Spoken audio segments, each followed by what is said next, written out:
Booyakasha. And we're back with a brand new episode. What's up, everybody? Volume 2, baby. The remix. The remix, yeah. The remix of last night. This is the remix to Ignition.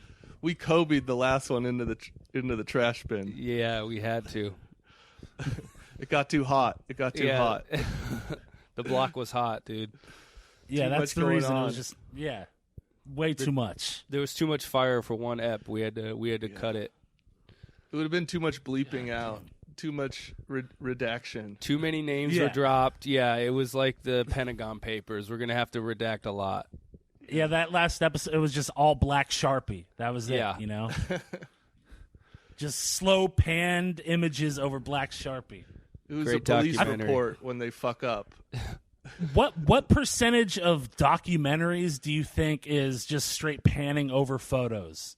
Like, if you took every documentary ever made, like 70%, that's a huge has got to be the pan to make them look smart, dude. With just every photo, the drone footage. Or like, dude, drone footage is so big now. It's so crazy, and I'll call it out when I'm watching it with like my girl. I'll be like, "Damn, look at that drone!" Because they used to have a hire a fucking helicopter and stabilize the camera, and now a nerd from his bedroom can fucking operate it, putting all these poor helicopter cameramen out of work. Andrew Yang never talked about those guys losing their jobs to automation. Yeah, the helicopter pilots, helicopter camera operators have just been destroyed in Hollywood. Yeah, it's fucking bullshit. By automation, by drones. They were the first ones hit, man. You know, you really used to have a fucking helicopter. You had to be about that life. For you had to put in hours. And it would be like an opening shot of the White House. It would just be like, you know, like a camera coming into the White House. That they had to spend an entire day. They had to have the cameraman, the helicopter pilot, fuel, all of that just to get. And now it's like, let's just do it in an afternoon. There's nothing. We need nothing. Yeah, I've got a drone sitting on top of my dresser. Yeah, we can do it's easy. So fucking sad. But wave of the future, also, baby. Like and if you watch any sort of like docu-series, when they use the same photo in multiple episodes and they pan over, that's when you're like, this is bullshit. I see you. Like, this is the same photo. You can't use the same photo in multiple eps. It's fucking, I don't know. I guess they need to update the doc kind of structure.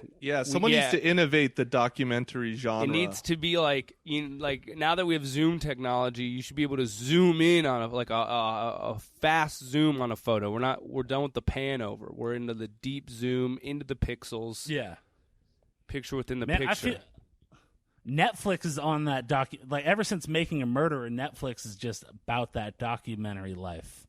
Does Netflix just they're just like, yeah, we're just gonna make do they have people out in the field at all times making 4-part docuseries?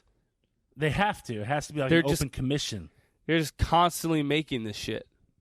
It's crazy. They always have something new. Yeah, they're probably making a COVID one right now.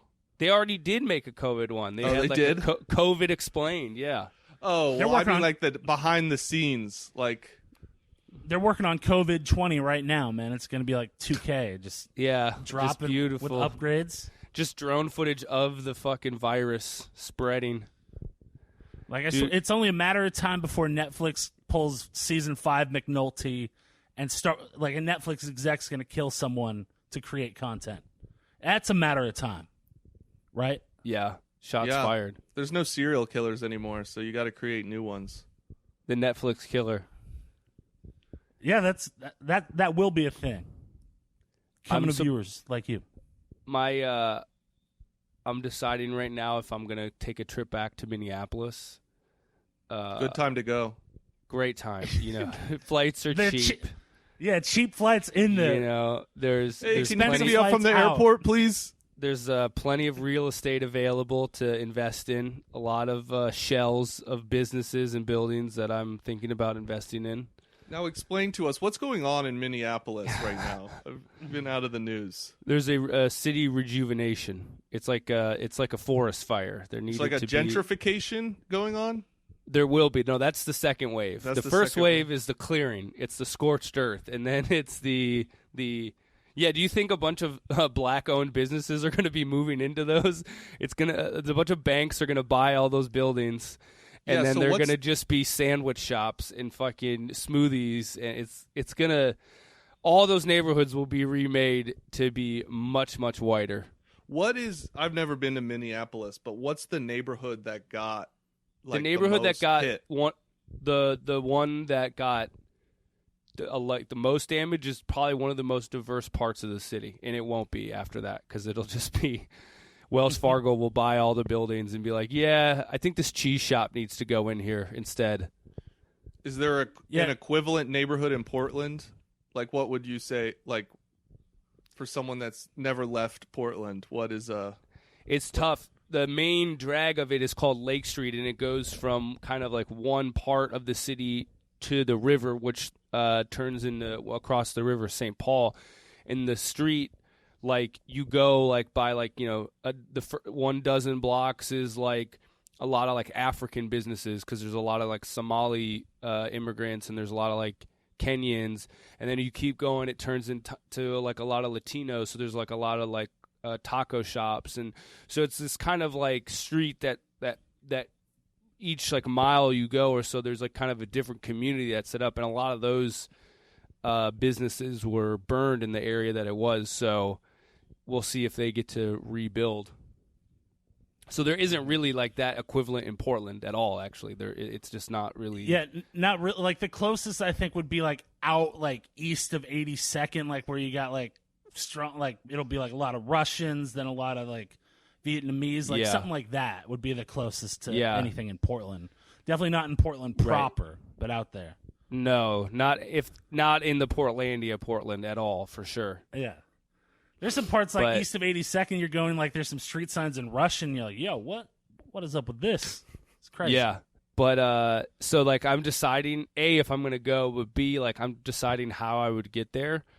And it's like I was Uber. Like, well, I don't want to fly because I don't want to like potentially, that seems like the riskiest. But I was like, I don't have a car, so to rent a car and drive there and back, it's like 6 days of driving, like 3 each way. And it would be like, with gas and everything, it would probably be like $1,000. Yeah, and our plane tickets like $100. I found a round trip flight for $162. Yeah, that's worth it. That's worth really. That's worth risking the virus. That's worth getting COVID. Yeah. What's the difference? $900. How much is getting COVID going to cost you besides possibly your life? Yeah. I mean, I'm on OHP, so if I don't die from it, that's on Obama, baby. I thought you got that OHP black card. Yeah, dude. I just fucking drop it. I don't even worry about the bill. What happens when you get COVID and you can't work? Because some people get it and then they have it. They keep testing positive for months. So, like, if your work isn't going to pay you and they're not going to lay you off so you can get unemployment, can you just say, like, hey, I'm going into work? No, that's the new act was supposed to cover that, where if you have to stay home, you're supposed to get unemployment.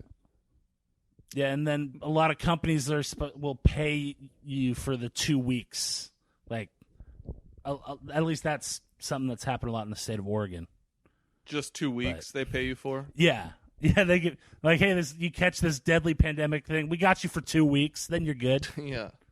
What happens after that? 2 weeks trouble. They want you to come back in, baby. It's time to work. You've been on vacay for way too fucking long. Some of these people test positive for months, though. They're lazy and they're gaming the system, and they need to be weeded out of the country anyways. They sneezed into a vial and keep it in their bathroom just to... Yeah, dude. We can't have these lazy workers just gaming us. We need them to get back into work. Yeah. Man, it's crazy. Turtleneck sales have been booming in Minneapolis. Man, like, a lot of turtlenecks. Why? I don't get it. No, that was a joke. It's stupid. That was a joke that I don't understand. No, explain the joke. Yeah, please break down the joke. Break down the turtleneck. Because it made 0 sense to me. Yeah, I don't get it. Okay, the turtleneck, goes up your neck. So like it was a reference to protecting your neck. Wow. In Minneapolis. That's a long. Yeah, that was a stretch, baby. That's a trek. That was a stretch. That's a half marathon of a joke right there. Hey, look. Hey, man. Dylan's out here straight open micing this podcast. At this Workshopping, point. man. I watched Chappelle last night. I'm like, oh, you got to just try these things. Did he record that at his house? Like at his property? I don't know. Looked like just a field. Yeah, I know. I thought he lived on like a farm. So that's true. Yeah, it's probably on the side of a burned down Target. I think. Yeah, that would have been powerful if he just walked out of the fucking the dust of that Target, lit up his e-cigarette, and sat down on the stool. Yeah. Did you watch it, Jake? No, I haven't watched it yet. No, he smokes those real cigs. Oh, he's back to real cigs? Is he back to real cigs? Yeah. Because that one special, he had the e-cig in the jumpsuit. Was it the jumpsuit special that he had the e-cig? He was looking like a fucking astronaut. Well, he's had multiple jumpsuit specials now. Right, he has had multiple. Yeah, but one of them he definitely had the e-cig, which was distracting. I wish he had just. I don't know why he was briefly trying to get into vaping, but. Dude, when he's rocking the jumpsuit, it's like, man, this is the funniest look. This is the funniest custodian of all time. Rocking that shit, man. So is he basically turned into someone was kind of commenting again? I haven't seen it, but. Is he just turning into later in life Carlin, where he's really no jokes, but just kind of he's telling it like it is, or is it funny? Well, this one was. I don't think he tried to write jokes for it, because it's nothing you can really joke about yet. I don't know. I mean, it happened a week wasn't ago. Jokes, yeah. But even his other stuff has been less jokey. You didn't like his new special? I just don't think they were as funny as the. I don't know. He set such a high bar, but that was 20 years ago. Right. But it's just weird. I don't know. I don't think I would rewatch the new ones of Chappelle, but I would rewatch Killing Him Softly. That's true. Okay, I haven't rewatched the new ones. New ones, it's you see them and then you kind of yeah, okay, that was that. Look, so this is dumb, but this is me. But I would kind of compare Dave Chappelle's evolution to that of Tool, right? Ooh. The early stuff was like songs that are just 4 minutes, just fucking going, and then it's evolved into longer sprawling epics that it's are different. He's progressive. So you got people he's that are more oh man, more I like the early shit. Yeah, he's more progressive, just with the shit. I don't know. I thought it was dope. Turned into but would you rewatch them all? Would you rewatch the new ones too? Yeah, yeah. Dude, you don't like comedy, Jake? One? What's wrong with you? I thought when he first you racist released, or something? What's wrong with you? Well, yes, but besides that, when he came out with the whole new wave, whenever that first new wave, that one I think is probably the quote unquote funniest. The first one he dropped. Really? Out of this new ones, how many? I mean, how many has he put out now? Out of his Netflix 3. ones. Oh, he has 3, and then another one that he did in the belly room of the Comedy Store. The one that he came out, and I think it. And he had the OJ stories about the 4. Yeah, I feel like that was the funniest of all of them, right? Yeah, if you're just going joke punchline, yeah. But this one that came out last night, it's a half an hour. Right. No, I saw that. Yeah, I'll probably watch it tonight. But I'm doing my own half an hour special. Yeah, you don't want to get influenced. I'm doing my own half an hour special on my takes on the George Floyd situation.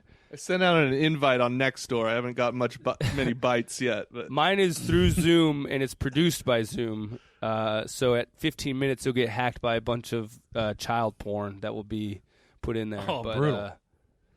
Yeah, I think America also needs my takes. I don't know. It shouldn't just be Dave's. Pretty soon they're going to need all our takes. They're going to need them.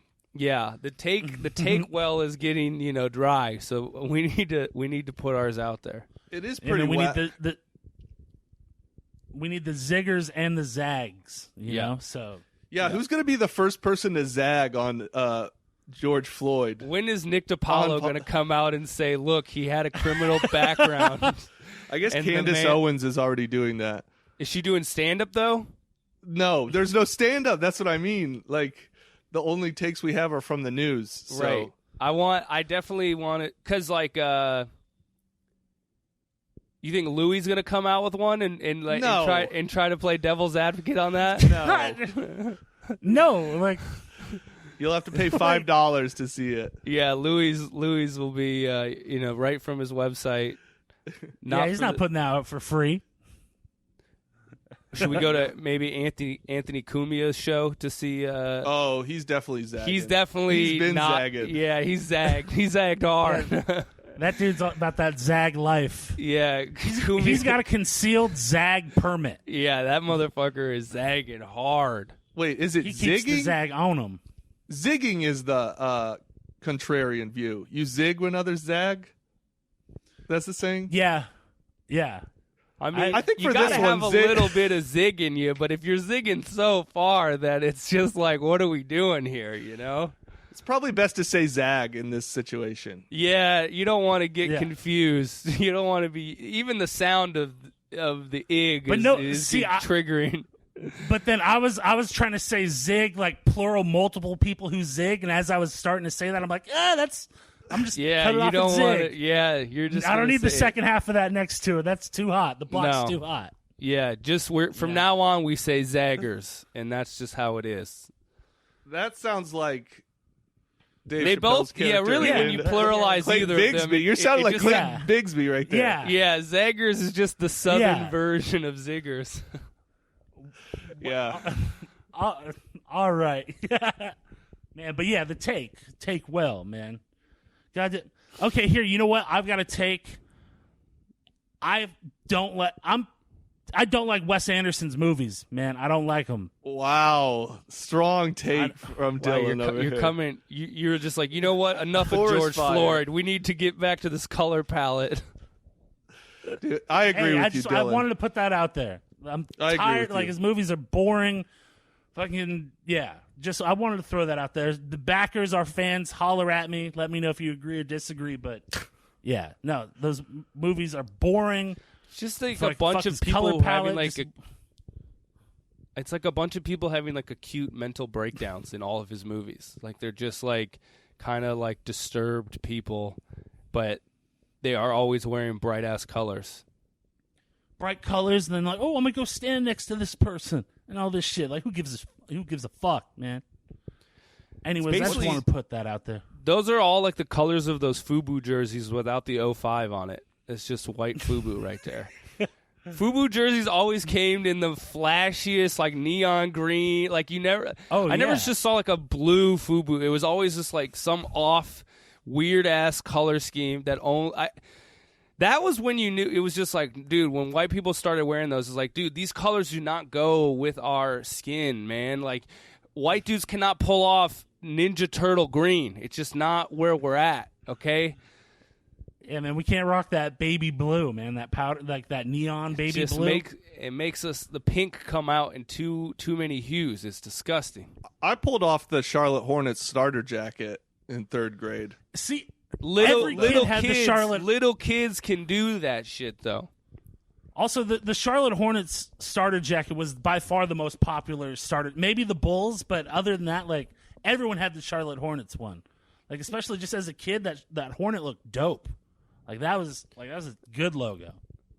And and you could still believe that you could make the NBA because of Muggsy Bogues. There was hope. You were playing on 8-foot hoops. Yeah, you're almost dunking. Right, you're almost dunking on 8-footers. Dude, is there anything better than an 8-foot hoop? I don't think so, man.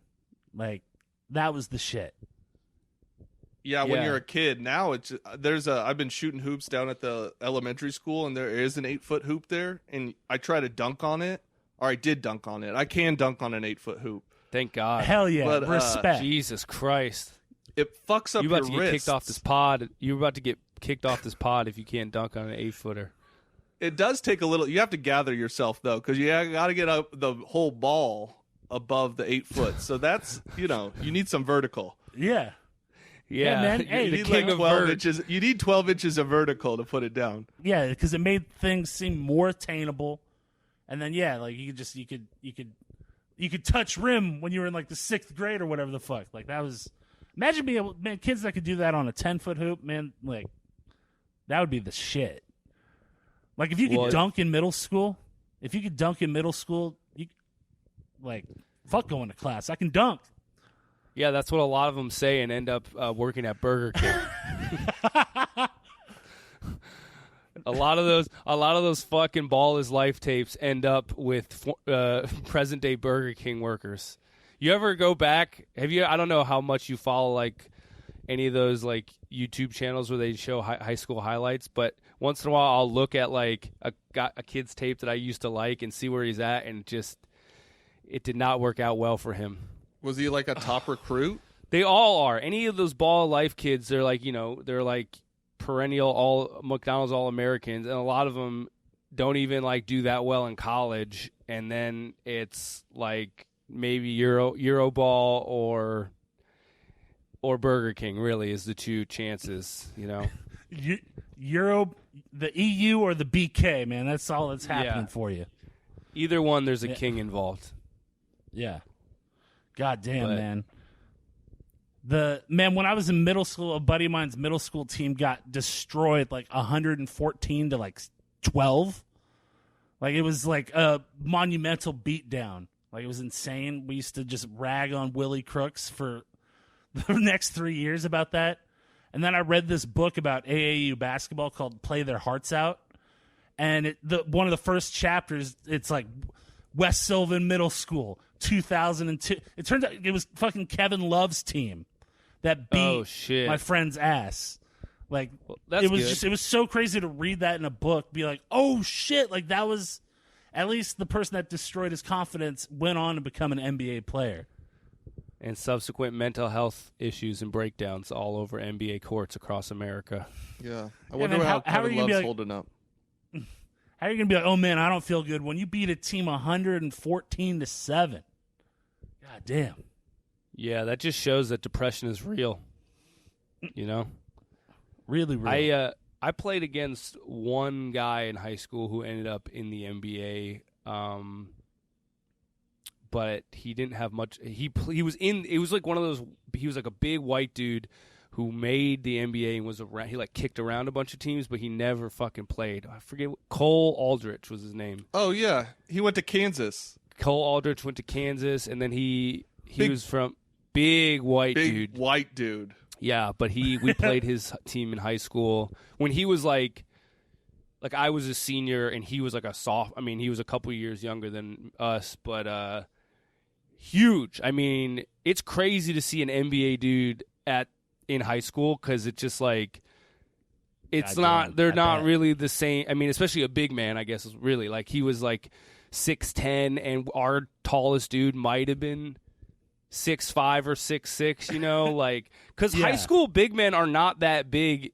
Like, so if you don't have like a next level college player, they're like maybe 6'6", and then you're just like, that's our power forward and skinny. Yeah, they do not have bulk. Yeah. That's like you see like footage of like Taco Fall in high school. Like it's just like that dude's insane. Like it's not even. Yeah, it's a different game. Yeah, my high school played in Dominican Sue's high school team in basketball, and he was the center. Grant fills the door for real, like legit fills the door, height and girth wise. Man, one of my first friends that I met at work, like he went to Grant High School, and like we were both working at New Seasons as high schoolers, and like he had a couple classes within Dominican Sue, and he was telling me about this fucking guy, and like before he even graduated, it was just like the biggest person I've ever seen is in my geometry class. And it's just like, god damn, like Dominican Sue was like bench pressing like 300 in high school. Like this shit's insane. Oh yeah. Dude, him and his buddies, like when he was in the NFL, he came to Helium to watch Lavelle Crawford. Oh shit, Huel. His version of stand-up. He's the Ndamukong Suh of stand-up. Right, he's the Ndamukong Suh of stand-up as Lavelle. He wanted to see his twin. He wanted to see his funny doppelganger. Hey man, representation matters. Dude, that dude, he was there, and Nick, the manager at Helium, like one of his crew guys was on his cell phone during the show, and he went up to him, was like, "Hey man, you got to put that away." And the dude just looked at him, and Nick was like, "That's cool. That's fine." Nick is strong, but this dude was, and so I saw the dude he was talking about in the hallway, and Ndamukong, this guy was like 3 inches taller than it was just like, it's like a cartoon. Jesus just like, Christ. Dude, were you drawn into this fucking planet, dude? Like, you're not and all these little white Portland kids were getting pictures with Ndamukong, and I was like, he could crush your fucking skull in with his hands, dude. He is easy. Massive. He gets paid millions of dollars to do that, basically. Dude. Yeah, man, good for him. Crazy.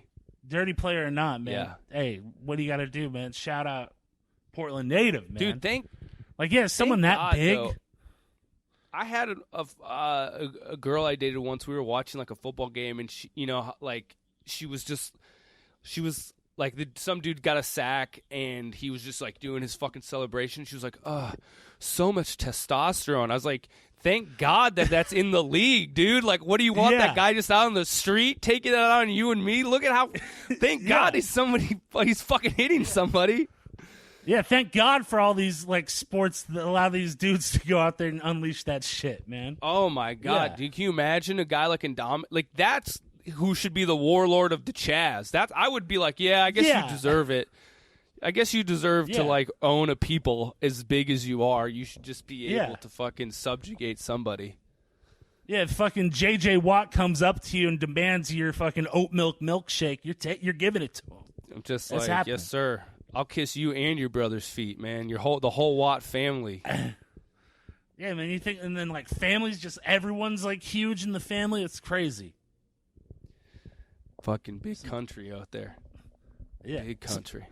Big Country Reeves. Tractor trailer. Big Country Reeves, baby. Who was that? He was Big a Country basketball Reeves. player like in the late 90s. He was the face of the Vancouver Grizzlies. Yeah, he was like their top pick, their first top pick. Gotcha. And he was he looked like a giant cop. He had just like a man, flat like, top, big white dude, flat top haircut. The big brutality. Yeah, ugly, just meaty dude. That nickname didn't age well, did it? Like, hey, you got a cop haircut, we're going to call you Brutality. Man, but to be just a giant, big white guy, to just make it to the NBA and then just ride the bench, never get any real time, like, that would be fucking dope. Like, that's like a best case scenario if you're a giant white person in the world. Like, if you're, like, huge, like, just to get up that, be like, yeah, man, I ball out on the practice squad or whatever, I don't know, and never play a game, but you're on there. You get that veteran minimum. I don't understand how those dudes, like, I never get that about the NBA, especially the NBA. I'm like, okay, so you're telling me that there's not, like, a more talented dude out there who could maybe give you 8 minutes a game? Like, why are you keeping this guy around who you'll never play? Like, is there nobody out in the world who's the equivalent of that guy I played against in high school, Cole Aldrich, but like could actually do a little bit of damage on the NBA? Like, is that just the talent ceiling? Like, after the best, it's just like guys like him who are still in the top 0.01% of basketball players on the planet, but just in the NBA still are just kind of ineffective. Yeah, I think they say sports is like a true meritocracy, but it's not. No, there is favorites. People play. It's like comedy. It's like an agent might represent like a star, and he might represent like a scrub. So it's like, hey, if you want to sign my star player, you also have to give like a minimum contract to my Cole Aldrich over here. Right. Damn. So I think there's some of that going on. Like, you have to play, or you got to butter up the agents in order to get to their better players. So that's why they do it.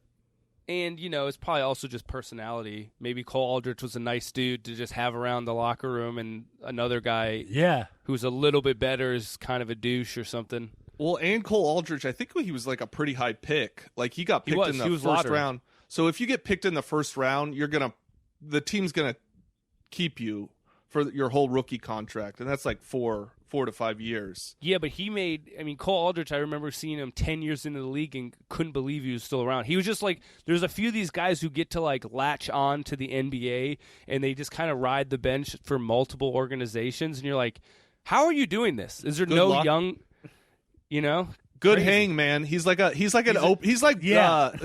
Verzi. He's just a good hang. He's a good hang. He he knows how to butter. He's cracking jokes with Harden. He's yucking it up. Yeah, he has the best good vibes connection in the locker room. Yeah, he's got all the fun. He's always got blunts wrapped up for everybody. That's definitely it. He's not a snitch when the dudes are cheating on their women. He just looks the other way. He fucking gives them rides home afterwards. Yeah, he's got the perfect alibi on lock.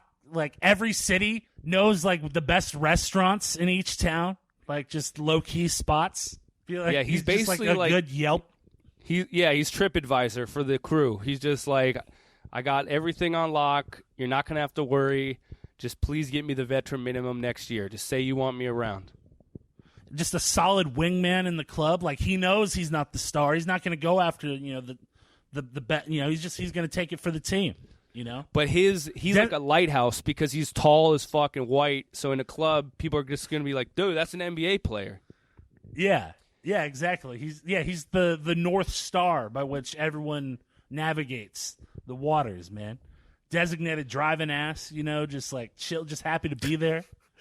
Designated like, driving ass hoe. Shut up, Cole. Drive us around, bitch. Fucking Cole Aldrich, bitch. Why don't you drive my drunk ass home? I scored 35 last night. The fuck did you do? God, yeah. We got Dylan laughing so much he froze up here. Yeah, I broke Dylan's fucking connection, bro. Damn. It's just... Fucking front seat reclined all the way back driving ass, man. Because he's can't fit in a normal ass car, bitch ass. Yeah. Dylan came right out of being frozen, just right back into the bit. Oh, that's great. Hey, man, you got to pretend like nothing ever happened, man. You got to come in with the fire. Dude, that sucks though to be that big. Because that's the thing. If you're gonna be that big, you want to play.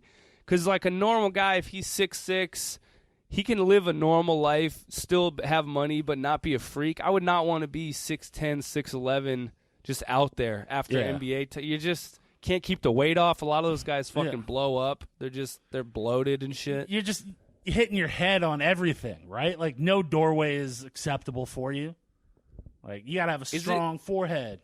I mean, I wonder if it's weird, too, if someone's like, yo, did you play ball? You're like, yeah, I was in the league. They're like, why'd I never hear of you? And you're just like, I mean, I don't know. I averaged 1.5 points over my career. Like, like, there's some stat.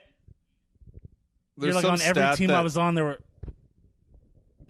Go, my bad. I'm gonna interrupt you again when you start. No, start talking so I can interrupt you again, Dylan. What if I interrupt? Change the pattern up. I'll interrupt. That's good. So there's 12% of people over 7 foot have played in the NBA. It's something like crazy like that. Yeah, I mean, there's just not that many 7-footers in the world. Yeah, that, and they all play basketball. They have to. They have to. They literally have no other discernible skills. Dude, like when you're that tall, or like not enough blood gets to your brain. I think you're functionally almost, special. There no 7 foot tall graphic designers. Like 7 foot slam poet. Exactly. When's the last time you saw a 7 foot? Engineer. They don't exist. They would be engineering just taller doorways. Like that's it. Like be like the tall architect. Be like, that's what I do. I specialize in making things tall. Like there's got to be like little people architects who like design things for their kind. For their kind. Our kind. Our like kind. They're people. Got a good line of cubby holes for you. Or as you guys call them, closets. You think like a little person couple, you know, in those like Japanese mini hotels where it's like built, you know, it's like the closet hotels. You can fit your whole. That's a penthouse apartment. There. You know what I'm talking about? No, I know what you're talking about. They're Japanese. Those Japanese like hotels. coffin hotels. It's just like I got one. It's just me and myself in here. You got you and your wife and your kid. It's a suite. It's a luxury suite. It's the presidential suite. It's like, damn, look at the view on this place. It's like the upper deck version. They're like, wow, look at this. Have you guys been to Japan before? No, I have not. No, I haven't either. But it's like, what is the hotel? Is that the whole hotel? Is like you're just in a cubby? I think they have normal hotel rooms, but I think they're just known for having those because like business dudes will fucking just be like, I just need a place to sleep. Yeah, they need a place. They need to hang. You know, they need to. Do you think Japanese businessmen are taking like prostitutes there, like cheat on their wives in a closet hotel, or like do they actually spend money on doing it right? Do you think? I don't know. I think in a lot of cultures you do have to go somewhere else if you want to. Can you imagine getting caught by your wife in a coffin hotel where she's like, she opens up your you out. She opens up your little screen door and she yanks you out. Oh, that'd be so sad. It would be really savage though if you booked two cubby holes right next to each other. Yeah, and you could slide down the wall in between and just push her back into the other one. And be they need those. They need like the doors in the hotels where you can just open into the next room. They need that for the cubby so you can kick the side chick out into her own thing when your wife comes through. If they don't already have that, I think that's $100,000 idea right there. Yeah. 100 yen idea right there. Get the Yakuza to finance that thing. It's all about that cubby love. What's up with Japanese gangs? Like, I always hear about the Yakuza and Triad, but like, are they more equivalent to like the mafia, or are they like the Blood and the Crips? Like, are they getting in like shootouts, or are they more like just like behind the scenes organized crime? I think it's more throwing stars than shootout. Yeah, man, if it's not katanas, I would be very upset. hand katana. I just like the idea of them having to fight within the stereotype. They're like, no one allows them to fight with guns. They're just like, they don't have katanas guns. Only. You just have a designated nunchuck guy. Anytime you get in a brawl, he just has to have the nunchucks on him. What's the trident looking thing? Thing with the three. I think it's just called a trident. Sai? Is that a sai? In your one hand? of the Ninja Turtles had them. Yeah. That's a sai? The size. Okay. I don't really get that. Yeah. What is the... what's the advantage to having the big fork? Is it just to inflict more damage if you get in deep enough? No, because you can with the other two blades, you can disarm people. You can get their shit caught in it and rotate. Oh, right? shit. Okay. Twist an ankle. Damn. Yeah. But then you can still get that poke on, but then you can get that twist, you know? So what would win? Those weapons just went out of style as soon as the gun was invented, though, right? Yeah. I'm sure Chinese... you can't be like the Ninja Turtles. If you show up with a bow, a sword, a sai, and a fucking nunchuck in the foot soldier, like why didn't the foot soldiers why didn't Shredder just be like, yeah, just take an AR-15 and blow these turtles away? I think they do that in the updated version because teenagers love AR-15s. In the updated version, the Teenage Mutant Ninja Turtles just like it's mostly a lesson on school shooting. Dude, in the updated Teenage Mutant Ninja Turtles, they fight Shredder with a straw, man. Or Shredder fights the turtles with a straw. Yeah, he just That's jams his it in main their weapon. nostril. Michelangelo I stumbled suffocates. On that one. I picked it up. I knew what you were doing. I knew you were laying down on that one, baby. And you know when the gun was invented, there were still weapons hipsters that were like, no, the bow and arrow is still, it's like the human arrow evolved or whatever. You know, there were still people trying to dude, ride that guy, the dick of... The guy at the protest pulled out the bow and arrow. He was old school. For did he shoot somebody? Did he tried connect? to. I don't know, because that would be one of the scariest things to see. Like a fellow protester just fucking shot through the throat with some crazy Hicks arrow. Yeah, I'd be like, I would some quit Game of Thrones shit in real life. I would quit the movement immediately. I'd be like, you know what? I could handle guns, but honestly, I am not trying to die by a fucking fletched arrow. Right. I guess the good part of it is once you see someone get shot by a bow and arrow, you have a minute and a half to run away before the next one gets fired off. Or charge them. You can charge them. You can charge them, too. You just have to have one guy. Yeah, they beat the shit out of that dude. Yeah. You run away from a knife, you charge a gun. I saw a dude a video of downtown Portland where you never can tell with the videos because like when they start, you're like, well, what was said before this? Because it was a right wing. It was like The Blaze posted it. So I'm like, all right, well, what did this dude say? But it was like a white guy arguing with some Black Lives Matter protesters. And the video starts with him kind of ending the argument and kind of like turning away and kind of running, but kind of not, like kind of like quickly Don't exiting. run. You can't run. Right. So he turned. People Well, will chase you can't run and you can't turn your back. Is like the main rules of fighting. So he did both. He kind of hustled away and he turned his back, and a dude just knocked him out cold, which is whatever, that happens. But then a kid who got arrested for it, they found out who he was, a 14-year-old kid, kicked him in the face and like kicked all his teeth out. And that's when you're just like, damn, bro, was that in Portland? Yeah, it was in Portland, like kind of the first weeks of week of the protest. That's like that shit. Like when you watch those like World Star fight compilations, there's always like the dude when they're knocked out, but then there's like the people run up and then get them while they're already out. That's always like that's a bridge too far. It's like when I'm watching my internet fight videos, there's an etiquette to brutal street fights, right? Right. He's down. It's over. I mean, the dude you humiliated the dude. He's bleeding out of his face, and the internet will see it forever. Like, what more do you need? And it's one thing if the person that did the knocking out gets their extra kick in, like that's frowned upon, but you get it. But it's when someone else who this kid didn't do shit. He didn't even help the fight. He just got a cheap shot in when the dude was down. Yeah, that's fucking stolen valor, fucking clout chasing right there. Yeah, that's some bullshit. Yeah, tagging up someone else's joke right there. Someone else's that's that's an unassisted, unasked for tag. That's the World Star equivalent of like the influencers like going to the protest just to get a picture and then leaving. You know, like dude's like, dude, I fought racism last night. It's like the video says that you just fucking fought racism when it was down and defeated already. Yeah, it's the echo chamber of street fights right there. Brutal. You know? Yeah. Yeah, someone started a Twitter thread of just a bunch of racists getting knocked out, but it's like mostly kids. It's mostly just like teenagers saying the N-word, and you're just like, I don't know. At some point, I'm just like, do I really want to watch a kid get hit in the face? I watched all of them, but, did I want to? Not really. Yeah.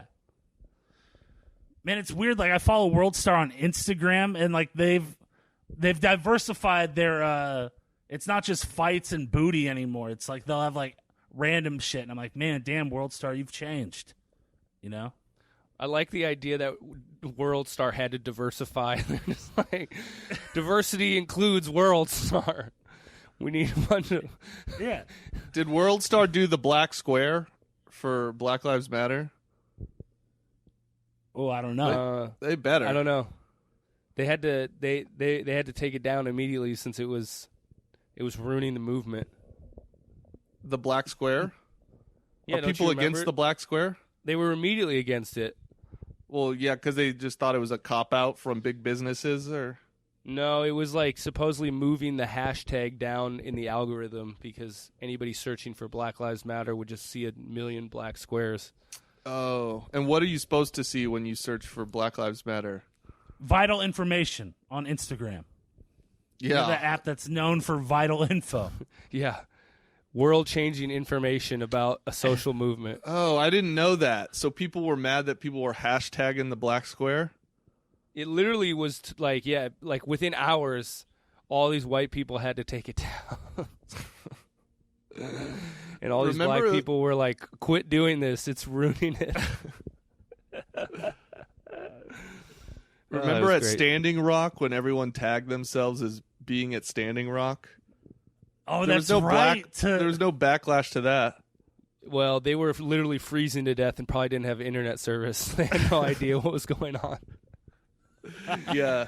They were getting literally water cannoned in sub-freezing temperatures. How big was that? Like, was that like the equivalent of one of these marches now? It was like basically it was more centralized at that one location, and it was like a camp.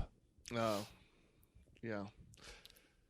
Which, I don't know. I think every one of these things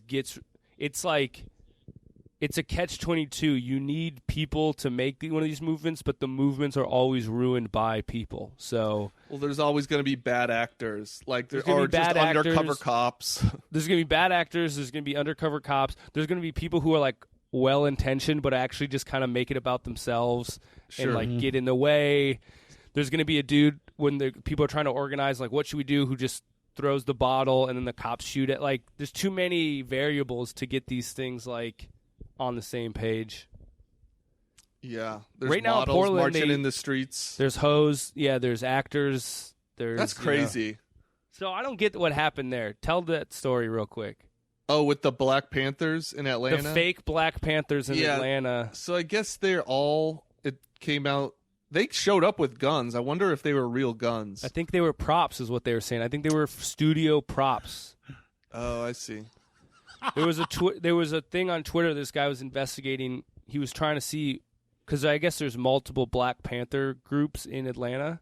Yeah. And then he was like, well, I found this third one that I couldn't really understand. And then he found out they were all actors on a police television show. I don't know. I didn't know that they were all on the same show. You know it more than me. You said you didn't understand it, but you apparently understand it way more than me. Well, the thread just was like he didn't thread it correctly, so it was kind of like interrupted. Shit. And so I was just like trying to follow it on Twitter. And what it seemed to be is that he found that they were a bunch of actors, but I don't know why they showed up. Did they just want to pretend that? That's the thing I don't get. What were they doing? Were they pretending to be? Well, what's the benefit for them to pretend that they're Black Panthers? The woman, the hot chick, she was posing with cops, like arm in arm with a cop. Yes. So that's, I think, what they're there for, is to Were they hired? Down. They had to be hired. What, you think they're just freelancing out there, just trying to get like? Well, I was thinking open micing it. Were they doing this as like acting practice? They wanted to act like Black Panthers for a movie or some shit. They want to. I think they were probably paid by someone to frame it as the protests and the cops are together now. Like, what Black Panthers would ever be believed to be just kicking it with one of the fucking? I mean, that dude was like literally looked like a pig. I mean, he was the cop. Yeah, the cop that she took the picture was just looked like a pig. Yeah, pig I don't know. Ass pig. Pig looking ass pig. I mean, that's what blew their cover, basically. That motherfucker picture. looks like his best friend is a spider. I like that one. That was good, dude. That was a good one. Shout out Charlotte's Web, man. I'm trying. Charlotte's Web out here, dude. That book was a tearjerker back in the day.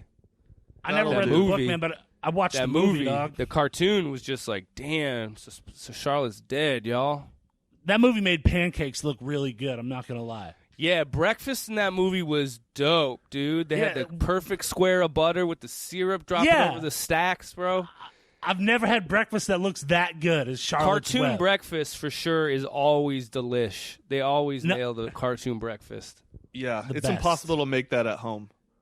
Did you ever fuck with the books called Harold and the Purple Crayon? No. Mm-mm.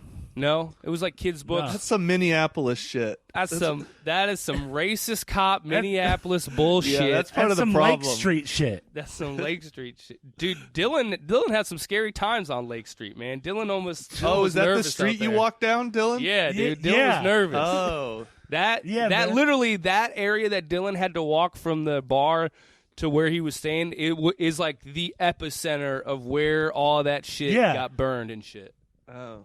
So Shout Dylan out Powderhorn Park. Yeah, Dylan was nervous. Dylan had to deal with the city of Minneapolis, baby. Late at night. If only I had anyone there that knew the area and to recommend to take an Uber instead of walking. I was like, what? It'll be good for you. You'll get to see the city late at night.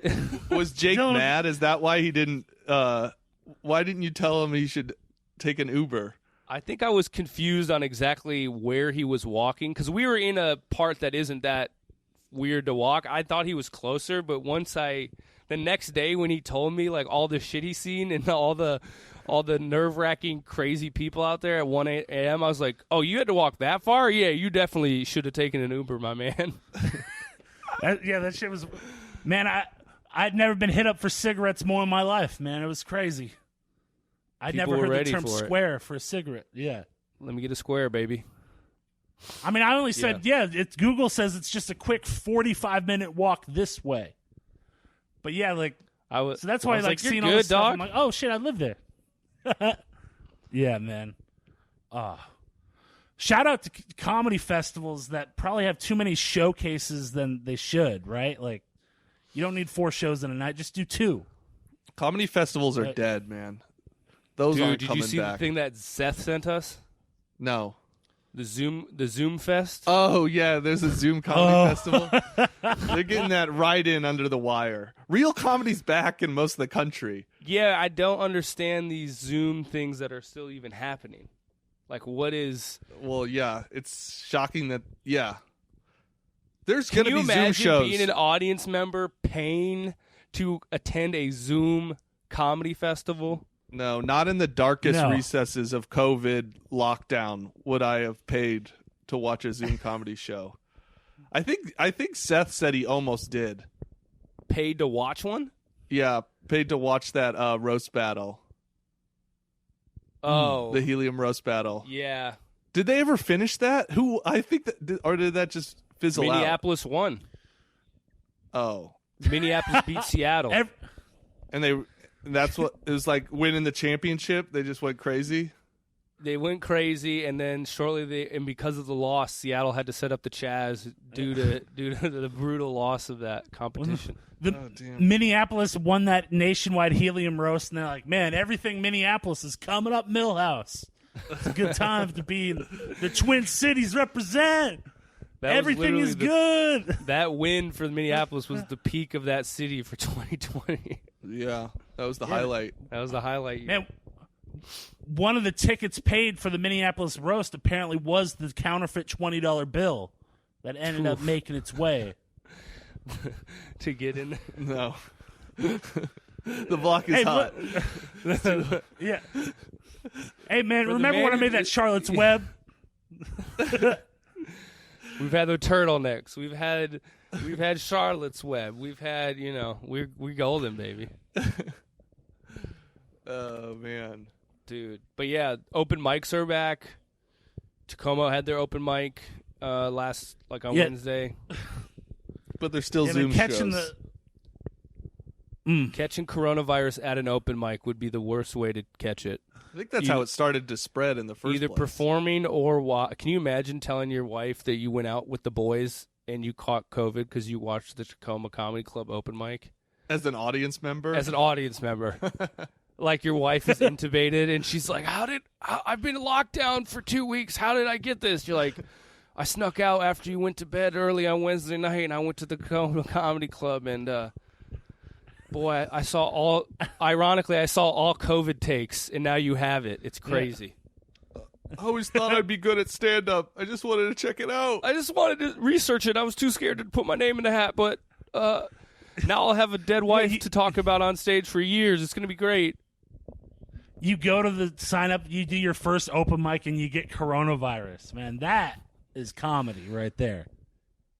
You get coronavirus after signing up for your first open mic. You die of it, and then you're immortalized in the scene as a legend to be. Okay, how about this? If you get coronavirus and beat it, can you put that in your comedy bio? Can you be like, oh, coronavirus, COVID-19, you're ready. You're ready for it. He may not be very funny, but his system can take a beating as he had COVID-19 in early 2020. How many comics got and the it? Things, I don't know, but people will be putting COVID-19 in their comedy bios into the 2030s. Be like, that's an old. You're still using that as a credit, Road Dogg? Like that was 30 years ago. There'll be a Road Dogg whose joke is talking about like catching AIDS from a toilet seat, but he'll just update it to COVID. He'll be like, "Yeah, I didn't want to. What is up with these trans bathrooms? I don't want to catch AIDS on a toilet seat." And then now it's just, "I don't want to catch COVID-19 when I take a shit next to a fucking woman in the bathroom." Yeah. 20 years from now at Harvey's, there's going to be someone like, "Yeah, man, and then I ate a bat and got sick." And then, his sound effect is Wuhan. His catchphrase is just Wuhan. Selling merch, COVID merch in 2040, like, man, proceeds go to fight. She asked me to go down on her, and I say, "I don't eat at a wet market, baby." Wuhan. Wuhan. Oh God. Oh, dude, that's going to be a great future. I always All the thought AIDS joke are going to be COVID jokes. Yeah. I always thought those Harry Potter books were for fags, but this J.K. Rowling is really on to something. Wuhan!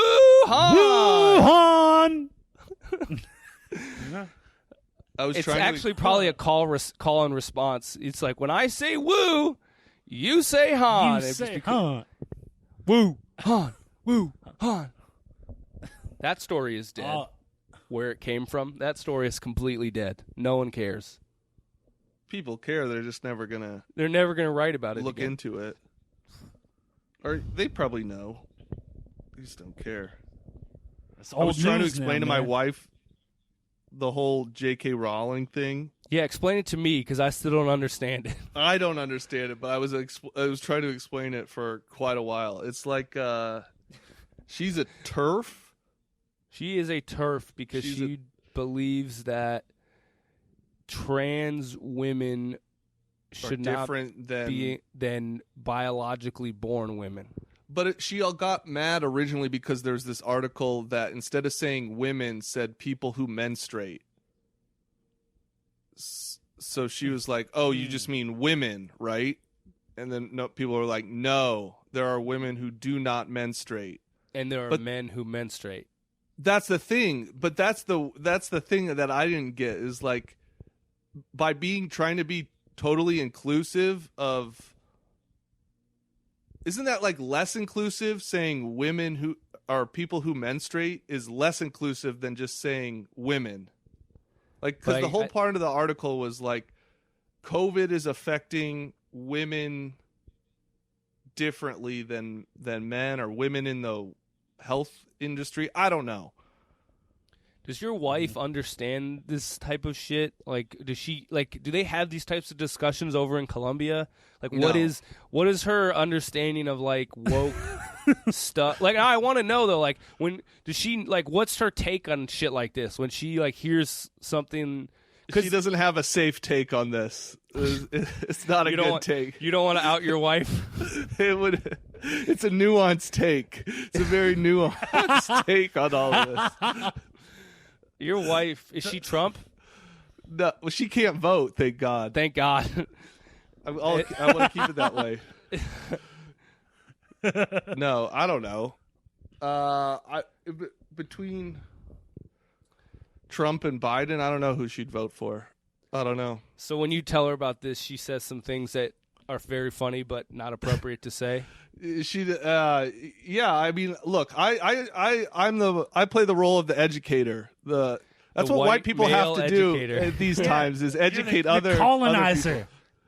You're the colonizer coming in to Colombia and then spreading your disinformation. You need to free the indigenous woman that you married's mind because she's trapped in a different century, Max. Yeah, it's a different culture, which is also worse. He needs to educate the person who menstruates. Jake. Exactly. Yeah, but then there's menopausal women, right? That's the thing that I don't understand. Is like, okay, why is just people who menstruate being effective? If you don't have a period, then you're affected differently? Makes no sense. Hey man, is there something about the period that makes I don't understand the argument anymore. Like I I guess I don't really understand why is it controversial to say that trans women are different. Like, why does it make them less equal or less? Like, why is that a diss or why is that prejudice when to me it just seems like an observation of reality? Like, no one is. I mean, I don't know what JK's saying, but is it weird to say that, like, okay, well, if you were born a man and you transition to a woman, that makes you just fundamentally different than a person who was born and lived their whole life as a woman? Like, why is that? I don't understand, I guess, why that's offensive to anybody. I don't know are why, women why a monolith? offensive. Like, are women everything that, like, it's all the same? Or it's like, there's all sorts of shades of gray in this shit, right? In, like, the world. I follow a bunch of conservative trans people who are very against the woke, this take. I don't know if it's even woke, just this take on trans issues.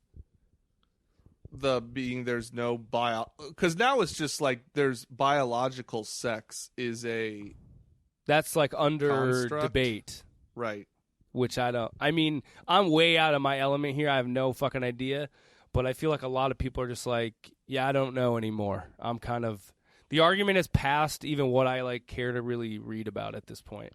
Yeah, it's too confusing. All I know is that Rachel Dolezal was railroaded, and she should get to live her truth. Yes. Buy her book, watch her doc, let her have her identity. Yeah. I think she's suffered enough. Has she suffered? Dude, I want to. Where does she stand with these protests? She's against them. No, I don't know. She's like, we've gone too far. As a people, as a spokesperson for the people and the culture, we have gone too far. Look, the NAACP did me dirty, so. Yeah. Dude, Rachel Dolezal as a black woman becomes Clayton Bigsby, and it's just like, you know what? Black people gave up on me. I'm fucking done. I stay black, but I am white. Yeah, she just becomes the next Candace Owens. I'm black presenting, but I'm white on the inside. Rachel Dolezal is Blue Lives Matter. She's. I'm in blackface, but I am a white woman on the inside, and I am firmly against these protests. Yeah, she has every right to do that if she keeps her tan up. I feel like fucking Rachel's she's a person with no country. She's not wanted anymore on either side. Yeah, I'll take her. I'll take it. We'll go on back tour on together. The white side? Are we taking her back? Just me personally. I'll take her in. Oh yeah, people had the hots for Rachel, dude, and that fucking her calendar. Oh really? She put a calendar of her like in like leopard print, like in these fucking reeds and shit. Damn. She was ready for it. White Rachel or the winter months white Rachel, and then the summer months she gets lower tan. Lower than the equator Rachel. The equator Rachel put out a calendar. Yeah. Do you think like she bothered Mar-a-Lago Rachel? This was Africa Babada Rachel put this calendar out. Okay. Yeah.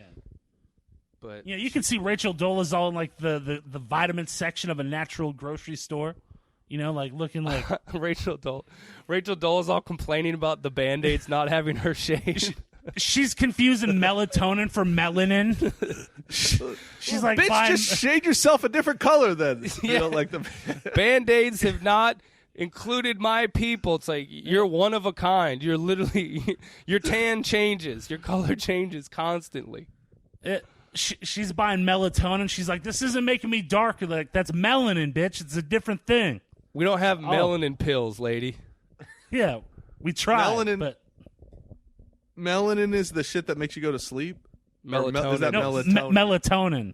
That was the joke. But melanin needs your ass to wake up. You need to wake up. Ooh, that's fucking deep. Melatonin puts your ass to sleep, but melanin causes your ass to wake up. Shit's just skin deep. You know what I'm saying? You always got to put your fucking two fingers to the temple to show that you're thinking. Oh, you also got a gun to your head. You do two fingers to the temple for the thing? I feel like one is not. It's a skinny dick. You need a thick dick on your fucking. Say, melanin is only skin deep, but melatonin puts your ass to sleep. That's a common lyric right there. Yeah, that's a common sense lyric. That's common in a Gap commercial. Common did all those Gap commercials. Christmas, Common, Gap. Bringing the races together, man. He's a racial healer. Common. Well, so did He's bridging Future. the gap. Bridging the gap. You need to put a turtleneck Gap on that commercial. joke, buddy. Why did you get into so many puns? Where is this? This where's layoff is. Look, man, this quarantine's affecting us all differently. Right. Some people decided to like get in shape and like, do 100 push-ups a day. Dylan was like, I'm about to get this pun game on lockdown. It's like my pun game went into the cell and I came out just shredded with puns. What are you guys going to do your first set back? Bomb.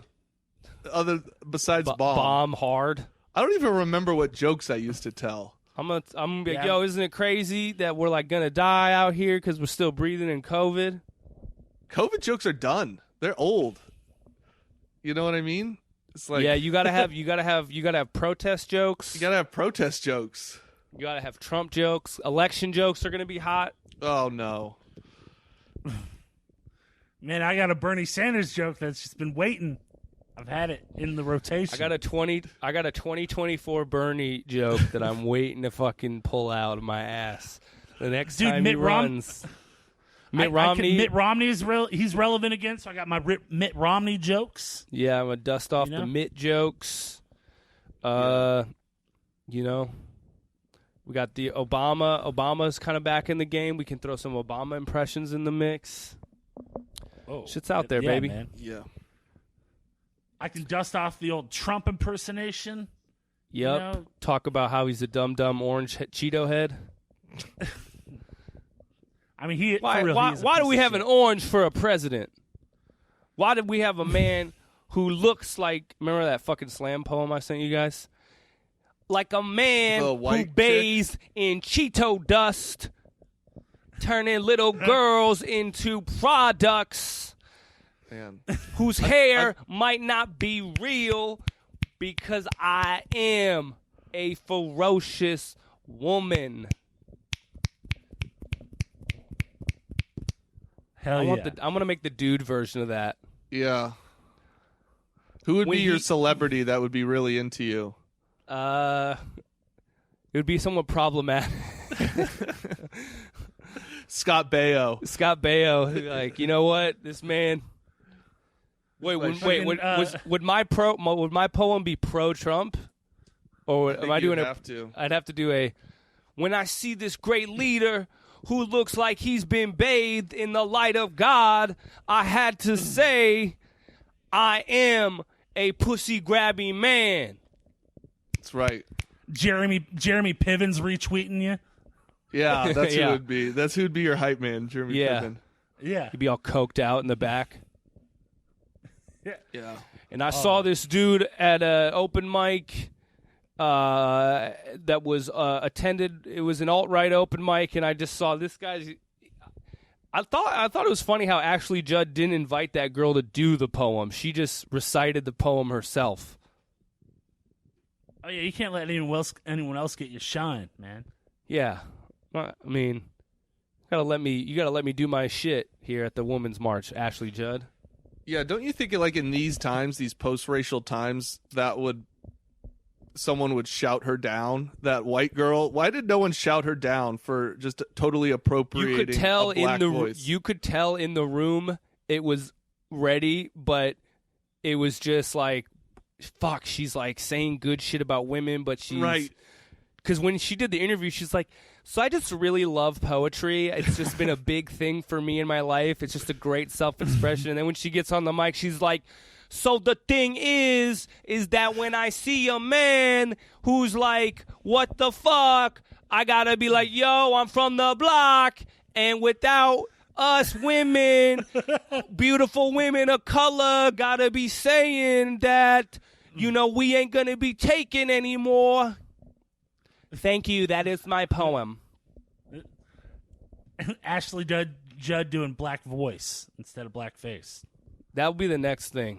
I remember in high school we had to do like a film project, and me and my friend, we chose African Americans in film.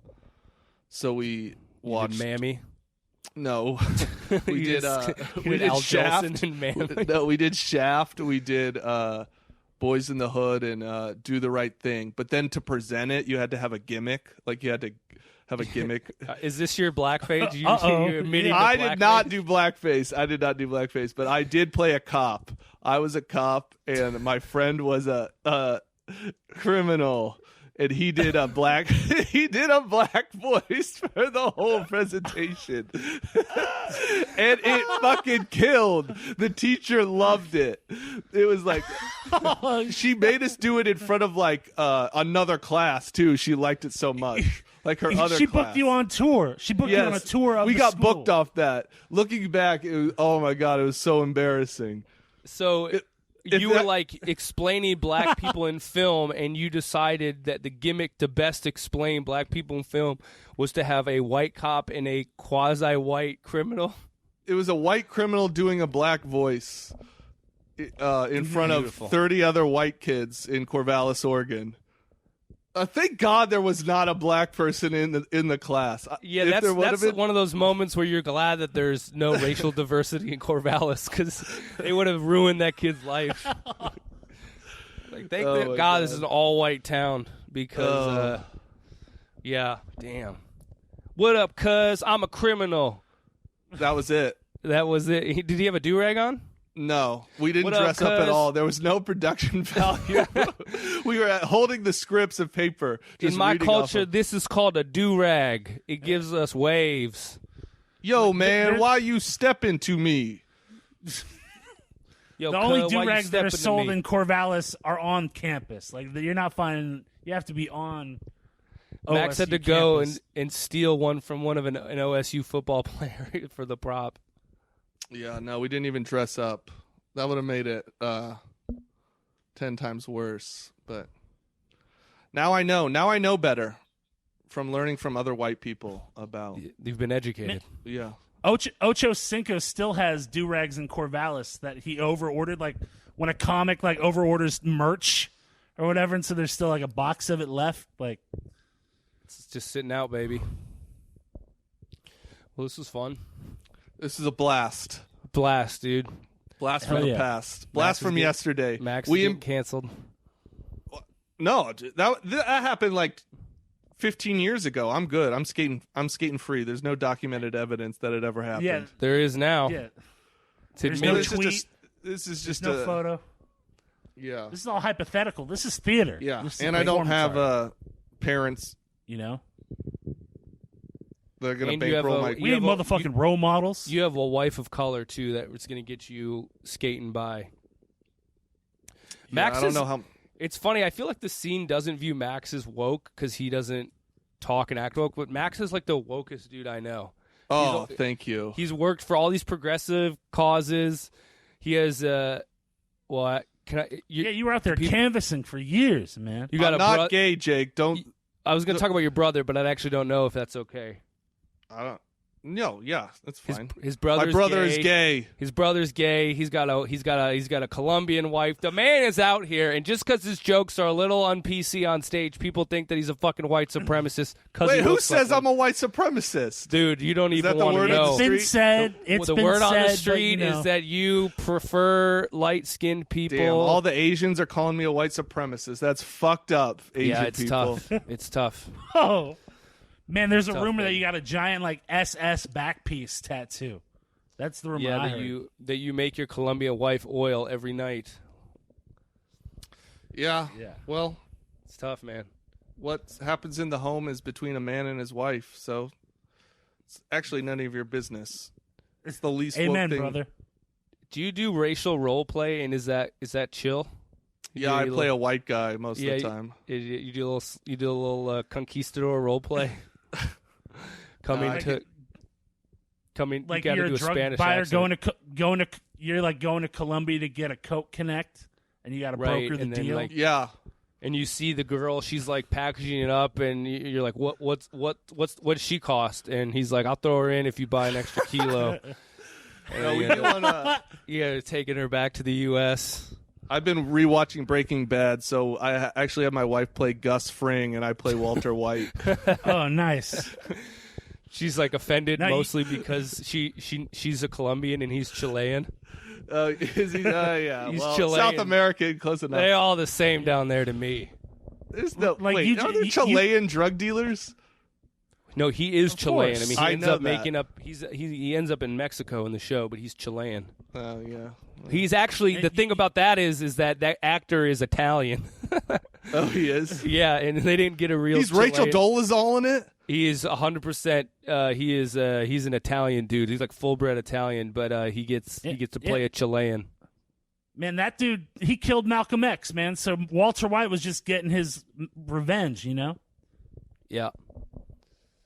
Man. Yep. But yeah. All right. Max, like you guys could do like role play where you're like, I'm just a simple American. I got a small plane that makes these drug runs. I can just, should have ended 30 seconds ago. I'm living that stand-up life, man. I remember one time I was hosting a show at Helium, and I had a very weak ending. Like I had a good punchline, but then I tried to tag it, and it got nothing. Jake was there, and it was just Who'd you open for? Yeah. God, I don't remember exactly what weekend it was, but it was just like after the show. Like I knew I should have ended. I shouldn't have gone for like the extra tag. It was a rookie mistake. But I'm making it right now. But it's tough, man. Those hosting weekends can be rough. Some of those shows. Yeah. But hell yeah! Well, this was fun, man. This was a good one. Thanks for listening, everybody, and tune in next week, y'all. Peace. Peace.